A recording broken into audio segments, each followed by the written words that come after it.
Mesdames et messieurs, bonjour. Aujourd'hui nous nous retrouvons pour une vidéo que beaucoup attendaient. Aujourd'hui nous nous retrouvons pour OVNI 3.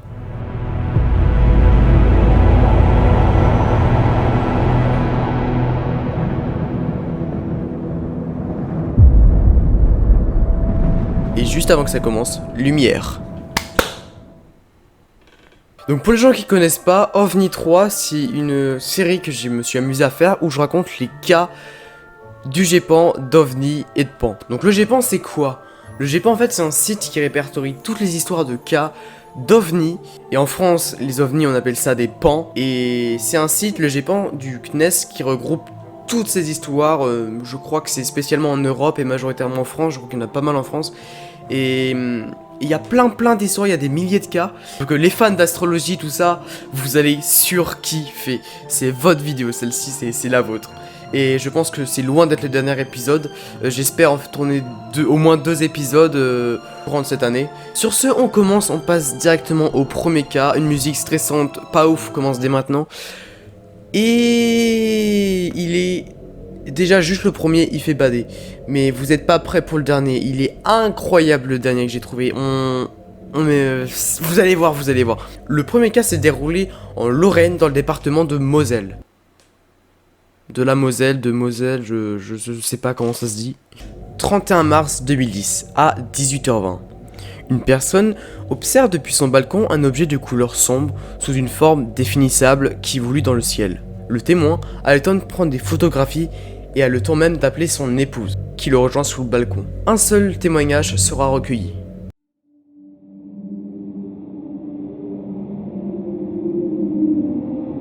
Ce cas d'observation d'un objet lointain, estimé à environ 2-3 km, au déplacement désordonné, présente un degré d'étrangeté moyen. Du fait des photos, la consistance de ce cas est bonne. Donc en gros là, la photo, elle prouve bien qu'il s'est passé quelque chose, donc la consistance est bonne, je sais pas si vous avez compris. L'objet photographié peut correspondre à de nombreuses possibilités de corps évoluant en l'air, entre le témoin et la centrale nucléaire. Le plus probable, ce serait que c'est un gros oiseau, comme l'a aperçu la femme du témoin. Mais apparemment, ça pourrait être bien d'autres choses, puis ça pourrait très bien être un ballon captif, un cerf-volant, ou bien une maquette radio commandée tout simplement. Un ballon captif pourrait avoir un tel comportement dû au vent soutenu ce jour-là, qui était estimé à environ 25 km/h. Par contre, la disparition de l'objet dans les nuages ne correspond pas. À moins que les nuages en faible altitude les masquaient, parce que ça passait simplement derrière un nuage et pas dedans. Parce que souvent les ballons comme ça, on évite de les envoyer dans les nuages, parce que c'est très dangereux, parce que ce genre de truc peut y avoir des collisions avec des aéronefs. Donc on évite de les lancer dans les nuages. On peut aussi penser à un hélicoptère du fait du fort trafic dans cette zone. Mais la photographie correspond mal. C'est vrai, on voit vraiment une boule, enfin on voit comme une soucoupe volante, on voit pas la forme d'un hélicoptère, on pourrait le voir. Là j'ai les images, on dirait pas un hélicoptère, vraiment, on dirait vraiment la soucoupe volante, un astéroïde, je sais pas quoi, mais on dirait tout sauf un hélicoptère. Le comportement dynamique de l'objet ne présente aucun caractère d'étrangeté. Donc ça veut dire qu'en gros, l'objet il fait pas des mouvements qui défient la loi de la physique. Il fait des mouvements normaux qu'un aéronef sur Terre pourrait très bien faire. Il peut correspondre à un oiseau ou à un cerf-volant comme on l'a dit précédemment. Les vérifications de ces cas ne sont plus possibles parce qu'on n'a pas assez de données. On a juste une petite image qui a été prise. Et on n'a pas assez de données pour savoir ce qui a bien pu se passer ce jour-là. Alors, est-ce que c'était des aliens qui sont venus nous voir? On sait pas. Donc ce cas est malheureusement classifié comme consistant, mais peu étrange. Donc c'est dans la classification C, comme je vous l'ai dit. Pour manque d'informations complémentaires et de regroupement. Ah, ça fait bader. Je sais pas quoi en penser. Je dirais vraiment pour le coup une soucoupe volante, et c'est vrai que... Quand je revois les images, elles font peur, hein, vraiment. Enfin, elles font peur, je me comprends. Voilà. Hein. J'adore ce cas quand on sait pas ce qui s'est passé. Hein. N'hésitez pas à me proposer aussi vos hypothèses dans les commentaires. Hein. C'est vrai que des fois, on a des trucs sympas. Il y en a qui m'ont contacté en message privé pour me dire: ah ouais, moi je pense que le cas, machin truc, c'était parce que ça, parce que si, parce que ça. Et j'adore avoir vos résultats, enfin, avoir vos réponses, enfin vos hypothèses. J'adore discuter un peu avec vous, de savoir comment vous voyez les choses, parce que moi là je dis tout de suite une soucoupe volante parce que j'ai de la très bonne imagination et j'ai envie de croire que c'est que c'est une soucoupe volante. Alors que ça se trouve, oui, c'est ça, c'est une petite maquette. Bon voilà, c'est tout pour le premier cas, il fait bader, hein. Il fait très très bader, je suis d'accord. On passe maintenant au deuxième cas.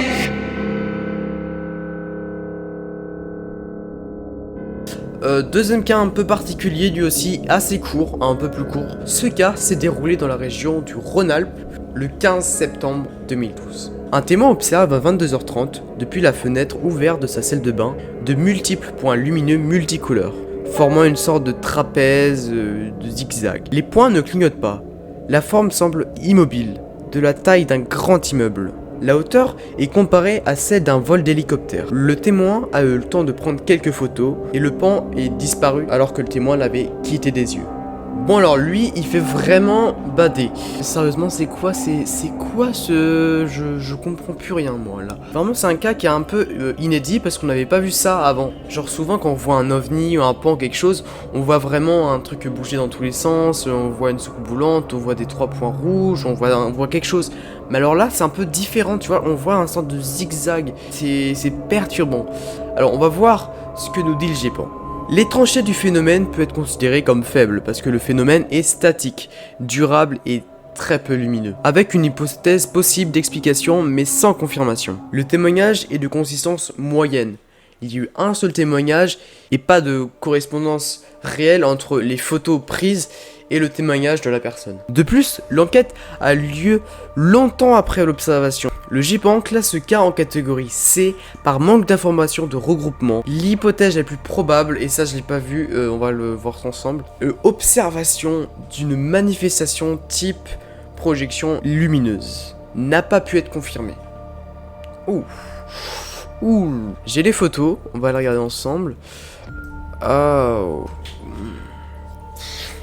Alors oui, c'est vrai, on peut croire un... Ouais, c'est ça, une projection lumineuse, une sorte de feu d'artifice. Mais...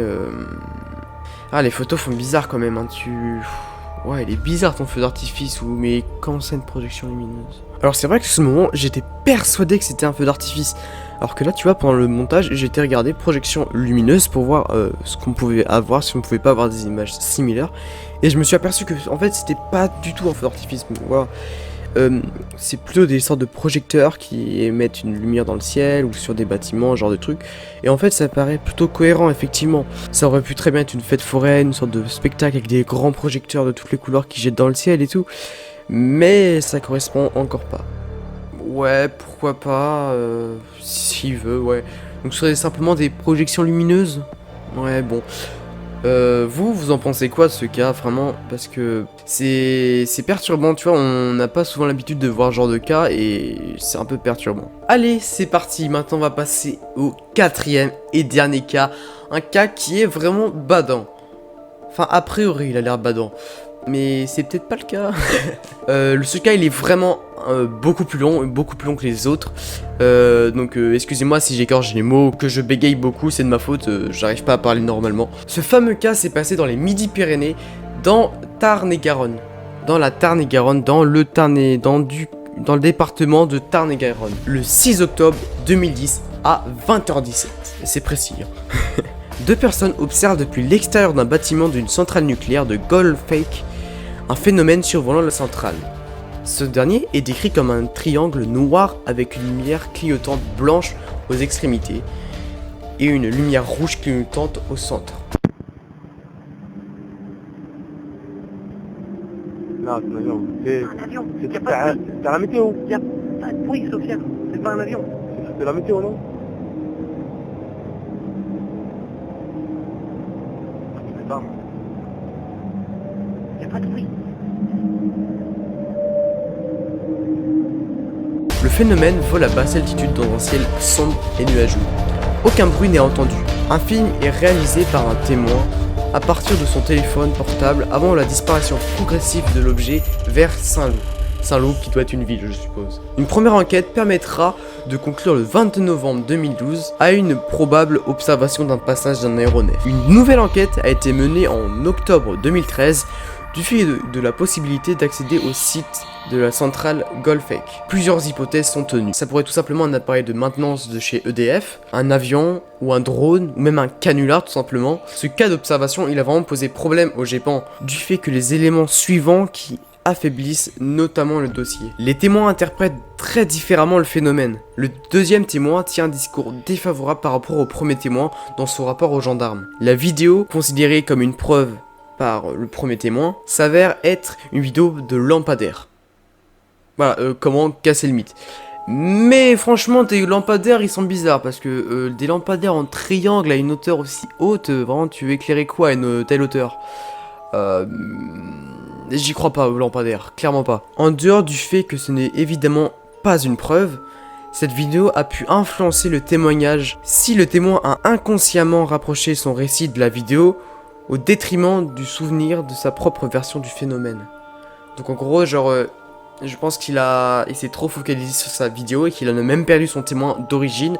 Et il a un peu raconté des trucs qui se décoordonnaient par rapport au deuxième témoin, puisqu'ils étaient deux, je vous rappelle. Ils ont vu le même truc, mais ils ont pas la même description. C'est bizarre là, ça commence un peu à être chelou. Dans ces conditions, on ne sait pas quelle est la valeur accordée à ces déclarations, tout en ne pouvant pas non plus ignorer son témoignage, donc bah oui, c'est logique. De ce fait, le GEPAN a effectué une valeur rapprochée de 0,6 de la consistance de ce cas, c'est-à-dire une valeur plus faible que celle affectée à un témoin unique, donc 0,7. D'un autre côté, l'hypothèse de l'avion proposée dans un premier temps par le GEPAN souffre de plusieurs incohérences. Elle ne serait acceptable qu'à condition d'envisager à la fois de fortes distorsions des témoignages et l'existence d'un avion à basse altitude non détecté par les radars et par les systèmes de surveillance de la centrale. Le triangle noir cité par les deux témoins est probablement le résultat d'une illusion fréquente, dite de contour ou de forme. L'altitude est indéterminable parce que forcément c'est des points lumineux, on sait pas leur taille d'origine, c'est un peu compliqué, et vu que c'est la nuit. Donc à ce que j'ai compris par rapport au triangle noir, ce serait vraiment un vaisseau, enfin vraiment quelque chose, ils auraient vu vraiment la structure de l'aéronef.